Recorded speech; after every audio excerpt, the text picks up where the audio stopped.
ಈ ಸೊಬಗು ಕನ್ನಡ ಯೂಟ್ಯೂಬ್ ಚಾನಲ್ಗೆ ಎಲ್ರಿಗೂ ಸ್ವಾಗತ. ನಾನು ನಿಮಗೆ ಇವತ್ತು 2 ಥರದ ಬೋಟ್ ಹೇಗೆ ಮಾಡೋದು ಅನ್ನೋದು ತೋರಿಸ್ಕೊಡ್ತಾ ಇದ್ದೀನಿ. ನಾನಿವತ್ತು ನಿಮಗೆ ಪೇಪರಿಂದ ಬೋಟ್ ಹೇಗೆ ಮಾಡೋದು ಅಂತ 2 ಥರ ಬೋಟನ್ನು ತೋರಿಸ್ಕೊಡ್ತಿದ್ದೀನಿ. ನಾನಿಲ್ಲಿ A4 ಶೀಟ್ನ ತೊಗೊಂಡು ಈ ಥರ ಸ್ಕ್ವಯರ್ ಶೇಪಲ್ಲಿ ಕಟ್ ಮಾಡಿದ್ದೀನಿ. ನೋಡಿ, ಇದು ಎಕ್ಸ್ಟ್ರಾ ಏನು ಬರುತ್ತೆ ಅದನ್ನು ಕಟ್ ಮಾಡ್ಕೊಳ್ತೀನಿ. ಇದೇನು ಗೊತ್ತಾ, ಇದು ಎಲ್ಲ 4 ಭಾಗ ಒಂದೇ ಅಳತೆನಲ್ಲಿ ಇರಬೇಕು. ಇದಕ್ಕಿಂತ ಸ್ವಲ್ಪ ಚಿಕ್ಕದು ಕೂಡ ನಿಮಗೆ ಅಂಗಡಿನಲ್ಲಿ ಸಿಗುತ್ತೆ. ನಾನು ಚಿಕ್ಕದು ತೊಗೊಂಡ್ರೆ ಸ್ವಲ್ಪ ಬೋಟ್ ಚಿಕ್ಕದಾಗಿ ಕಾಣಿಸುತ್ತೆ ಅಂತ ದೊಡ್ಡ ಸೈಜಲ್ಲಿ ತೊಗೊಂಡಿದ್ದೀನಿ. ಈಗ ನಾನು ಈ ಪೇಪರ್ನ ನಮ್ಮಿಂದ ಉಲ್ಟಾ ಹಿಂಗೆ ಮಾಡಿಕೊಂಡು ಈ ಥರ ಫೋಲ್ಡ್ ಮಾಡ್ತೀನಿ. ನೆಕ್ಸ್ಟ್ ಅದು ಸಮವಾಗಿರಬೇಕು. ನೆಕ್ಸ್ಟ್ ಅದೇ ಥರ ನೋಡಿ ಹಿಂಗೆ ಹಿಡ್ಕೊಂಡು ಮತ್ತೆ ಫೋಲ್ಡ್ ಮಾಡ್ತಿದ್ದೀನಿ. ನೋಡಿ ಈ ಥರ ಇದನ್ನು ಹಿಂಗೆ ತೆಗೆದು ಈಗ ನೋಡಿ ಒಂದನ್ನು ಸಪ್ರೇಟ್ ಮಾಡ್ಕೋಬೇಕು. ಇವಾಗ ನಾನು ಇದು ಒಂದು ಕಡೆ ನೋಡಿ ಈ ಥರ ಮಾಡ್ಕೊಂಡಿದ್ದೀನಲ್ಲ, ಇದು 4 ಬಂದಿದೆಯಲ್ವಾ.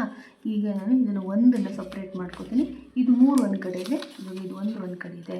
ನಾನು ಇದನ್ನು ಈ ಥರ ಸಮನಾಗಿ ಹಿಂಗೆ ಫೋಲ್ಡ್ ಮಾಡಬೇಕು.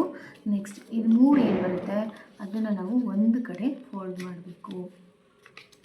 ಆಯಿತಾ? ಇದಾದಮೇಲೆ ನಾವು ಇದನ್ನು ಇದರ ಒಳಗಡೆಯಿಂದ ಹಿಂಗೆ ಹಾಕಿ ಹಿಂಗೆ ತೆಗಿಬೇಕು. ಹಿಂಗೆ ತೆಗೆದು ನೋಡಿ, ಇದು ನಮಗೆ ಈ ಥರ ಶೇಪ್ ಬಂದಮೇಲೆ ನಾನು ಇದನ್ನು ಏನು ಮಾಡ್ತೀನಿ, ಇದನ್ನು ಹೀಗೆ ಓಪನ್ ಮಾಡ್ತೀನಿ. ನೋಡಿ, ಹೀಗೆ ಓಪನ್ ಮಾಡಿ ಶೇಪ್ ಕೊಟ್ಟರೆ ಇವಾಗ ಒಂದು ಬೋಟ್ ನಮಗೆ ರೆಡಿಯಾಗಿದೆ. ನಾನು ಇದನ್ನು ಈಗ ಸೈಡ್ಗೆ ಇಡ್ತಾ ಇದ್ದೀನಿ. ನಾನು ನಿಮ್ಗೆ ಈಗ ಇನ್ನೊಂದು ಬೋಟ್ ಹೇಗೆ ಮಾಡೋದು, ಇನ್ನೊಂದು ಥರ ವೆರೈಟಿಲಿ ಬೋಟ್ನ ಹೇಗೆ ಮಾಡೋದು ಅಂತ ತೋರಿಸ್ತೀನಿ. ಬಟ್ ಇದು 2 ಮಾಡುವಾಗಲೂ ನಾವು ಸೀಸರ್ನ ಯೂಸ್ ಮಾಡ್ತಾಯಿಲ್ಲ, ಸೊ ಮಕ್ಕಳಿಗೆ ಆರಾಮಾಗಿ ತೋರಿಸ್ಬೋದು. ಈಗ ಅದೇ ಥರ ಇದನ್ನು ಇಲ್ಲಿ ಫೋಲ್ಡ್ ಮಾಡ್ಕೊತಾ ಇದ್ದೀನಿ. ನೋಡಿ ಈ ಥರ. ನೆಕ್ಸ್ಟ್ ನೋಡಿ ಇದು ಬಂದಿದೆಯಲ್ಲ, ಇದನ್ನು ಈ ಥರ ಮಾಡ್ಕೋಬೇಕು. ಇದಕ್ಕೆ ನೋಡಿ ಈ ಥರ ಲೈನು ಕರೆಕ್ಟಾಗಿರಬೇಕು. ಆಯಿತಾ? ನೋಡಿ ಇದನ್ನು ಓಪನ್ ಮಾಡಿ ನೋಡಿದ್ರೆ ನಮಗೆ 4 ಸೈಡಲ್ಲೂ ನಮಗೆ ಮಾರ್ಕ್ ಬಂದಿರಬೇಕು. ಸೊ ಅದನ್ನೇ ಹಿಂಗೆ ಉಲ್ಟಾ ಹಿಂಗೆ ಒಳಗಡೆ ಸೇರಿಸ್ತಾ ಹೋಗೋಣ 4 ಕಡೆ.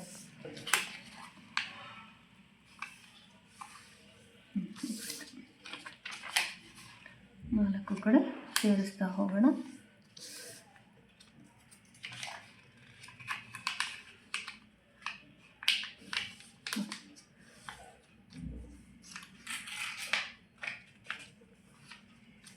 ನಾಲ್ಕು ಕಡೆ ಸೇರಿಸ್ಕೊಂಡಿದ್ದೀನಿ ನಾನೀಗ. ಈಗ ಒಂದು ಸೈಡಲ್ಲಿ ಈ ಥರ ಓಪನ್ ಮಾಡಿ ಬಿಟ್ಬಿಡೋಣ. ಇನ್ನೊಂದು ಸೈಡಲ್ಲಿ ಓಪನ್ ಮಾಡಿಬಿಟ್ಟು ಇನ್ನೊಂದು ಸೈಡಲ್ಲಿ ಇದು ಅರ್ಧ ಹಿಂಗೆ ಒಳಗಡೆ ಸೇರಿಸ್ಕೊಂಡು ನೋಡಿ, ನಾನು ಒಂದು ಸೈಡಲ್ಲಿ ಇದನ್ನು ಓಪನ್ ಮಾಡಿಬಿಟ್ಟಿದ್ದೀನಿ. ಈ ಸೈಡಲ್ಲಿ ಏನಿದೆ ನೋಡಿ ಹಿಂಗಿದೆಯಲ್ಲ, ಅದನ್ನು ಇದು ಅರ್ಧ ಮಾತ್ರ ತೆಗೆದು ಹೊರಗಡೆ ಹಾಕ್ತಾಯಿದ್ದೀನಿ. ಮತ್ತು ಇದನ್ನು ಫೋಲ್ಡ್ ಮಾಡಿ ನೋಡಿ ಇದನ್ನು ಅರ್ಧಕ್ಕೆ ಹಿಂಗೆ ಮಾಡಿಸ್ಕೋಬೇಕು. ಹಿಂಗೆ ಫೋಲ್ಡ್ ಮಾಡ್ಕೊಬೇಕು. ಫೋಲ್ಡ್ ಮಾಡ್ಕೊಂಡಿದ್ದು ಆದಮೇಲೆ ಕೇರ್ಫುಲ್ಲಾಗಿ ನೋಡ್ಕೊಳ್ಳಿ. ಈಗ ನಾನು ಇದನ್ನು ಒಳಗಡೆಯಿಂದ ಇಲ್ಲಿವರೆಗೆ ಇಲ್ಲಿ ಸೆಂಟರಲ್ಲಿ ಏನಿದೆ ಅಲ್ಲಿವರೆಗೆ ಇದನ್ನು ಒಳಗಡೆ ಫೋಲ್ಡ್ ಮಾಡ್ಕೋಬೇಕು.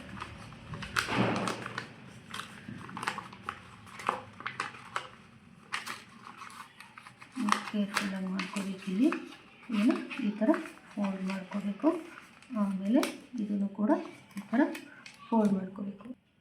ನೋಡಿ ಈಗ ಈ ಥರ ನೋಡಿ ಒಳಗಡೆಯಿಂದ ಹೊರಗಡೆ ತೊಗೊಂಡಿದ್ದೀನಲ್ವ, ಈ ಕಡೆ ನಾನು ಓಪನ್ ಮಾಡಿಬಿಟ್ಕೊಂಡಿದ್ದೀನಿ. ಇದನ್ನು ಈ ಥರ ನಾನು ಮಧ್ಯಕ್ಕೆ ಫೋಲ್ಡ್ ಮಾಡಬೇಕು. ಮಧ್ಯಕ್ಕೆ ಫೋಲ್ಡ್ ಮಾಡಿ ಇಟ್ಕೋಬೇಕು. ಇದನ್ನು ಈ ಕಡೆಯಿಂದ ಇಲ್ಲಿ ಮಧ್ಯೆ ಬರೋ ಹಾಗೆ ಕಾಣಿಸ್ತಿದೆಯಾ, ಮಧ್ಯೆ ಬರೋ ಹಾಗೆ ಇದನ್ನು ಫೋಲ್ಡ್ ಮಾಡಬೇಕು. ಇದೇ ಕಡೆಯೂ ಅಷ್ಟೇ, ಇದು ಮಧ್ಯೆ ಬರೋ ಹಾಗೆ ಫೋಲ್ಡ್ ಮಾಡಬೇಕು.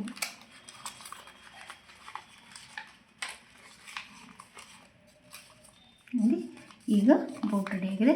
ನೋಡಿ ಕೆಳಗಡೆ ಏನಿದೆ ಅಲ್ಲಿ ಬೋಟ್ ಕೂತ್ಕೊಬೇಕಾದ್ರೆ ನಾನು ಕೆಳಗಡೆ ಸ್ವಲ್ಪ ಫೋಲ್ಡ್ ಮಾಡ್ತಾಯಿದ್ದೀನಿ. ಈ ಥರ ನೋಡಿ ರೆಡಿಯಾಗಿದೆ. ಈಗ